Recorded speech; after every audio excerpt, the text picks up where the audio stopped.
مومن کرام، ہماری گفتگو خطبہ فدق پر آ کر ختم ہوئی تھی اور خلیفہ نے جو جواب دیا تھا وہ بعض روایتوں کے مطابق یہی تھا کہ لا نورثو،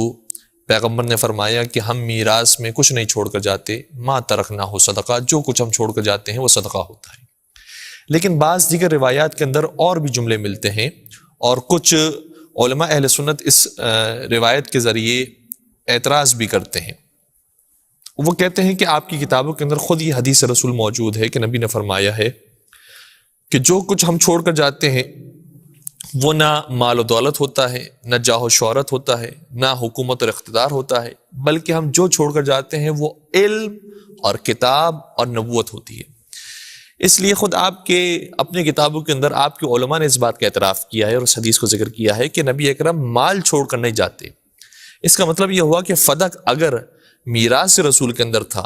تو پھر وہ حضرت زہرا سلام اللہ کو نہیں ملنا چاہیے، چونکہ پیغمبر نے خود یہ فرمایا ہے کہ ہم مال چھوڑ کر نہیں جاتے ہیں۔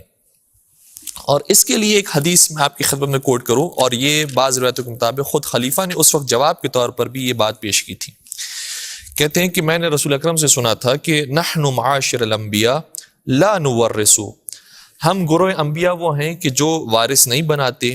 ذهبا ولا فضة، نہ سونے کا کسی کو وارث بناتے ہیں نہ چاندی کا، ولا دارا ولا عقارا، اور نہ ہی کسی گھر کا ہم کسی کو وارث بناتے ہیں اور نہ ہی کسی باغ کا۔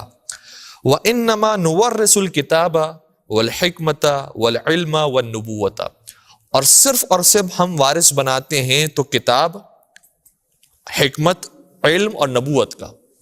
تو اس کا مطلب یہ ہوا کہ نبی اکرم یہ خود اس حدیث کے اندر بیان فرما رہے ہیں کہ ہم ان چیزوں کو چھوڑ کر جاتے ہیں، اور یہ حدیث اگر جھوٹی حدیث ہے تو پھر آپ کی کتابوں کے اندر اس طرح کی حدیثیں کیوں موجود ہیں؟ پہلی بات یہ ہے کہ بہت سارے مختلف مواقعوں پر مختلف طریقے سے انسان گفتگو کرتا ہے۔ رسول اکرم نے اگر یہ حدیث بیان فرمائی بھی تھی تو دیکھنا پڑتا ہے کہ کس موقع محل کی مناسب بیان فرمائی تھی۔ ظاہر سی بات ہے کہ اگر یہ لوگ سوال کریں گے کہ کیا آپ میراث میں مال و دولت چھوڑ کر جائیں گے، تو رسول اکرم ظاہر سی باتیں فرمائیں گے کہ میں جو ہدایت لے کر آیا ہوں میں وہ ہدایت چھوڑ کر جاؤں گا، میں جو دین لے کر آیا ہوں وہ دین چھوڑ کر جاؤں گا، میں علم چھوڑ کر جاؤں گا، میں کتاب چھوڑ کر جاؤں گا، کہ مال و دولت سے کیا لینا دینا۔ تو ظاہر سی بات ہے کہ ہمیں دیکھنا پڑتا ہے کہ کس ماحول اور کس موقع کے اوپر پیغمبر نے کون سا جملہ شاہ فرمایا۔ مثال کے طور پر اگر پیغمبر کا اس جملے کو ہم لے لیتے ہیں، جبکہ جو جملہ خود قرآن کریم میں بھی موجود ہے کہ پیغمبر نے فرمایا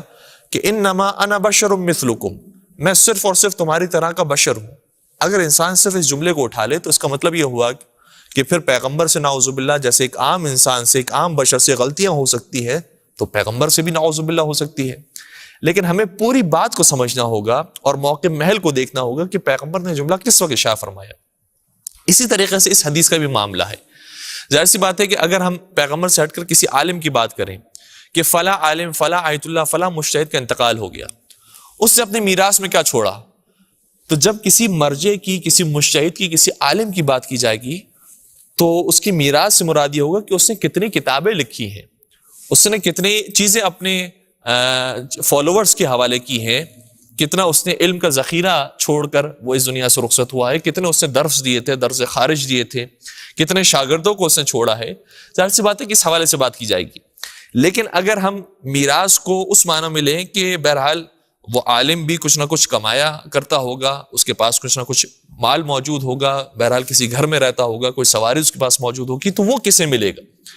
تو کبھی بھی کوئی عقل رکھنے والا شخص وہ یہ نہیں کہے گا کہ وہ بھی لوگوں میں تقسیم کر دیا جائے گا اور وہ بھی سارے شاگردوں میں بانٹ دیا جائے گا،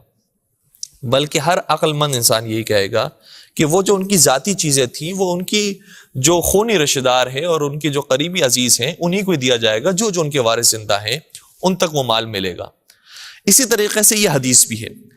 پیغمبر اکرم ظاہر سی بات ہے کہ اس دنیا میں ہدایت دینے کے لیے آئے تھے، قرآن لے کر آئے تھے، لوگوں تک صحیح دین پہنچانا چاہتے تھے۔ تو جو پیغمبر چھوڑ کر گئے ہیں وہ ان کا اپنا حقیقی دین اور ان کا علم اور ان کی حکمت بھری باتیں ہیں۔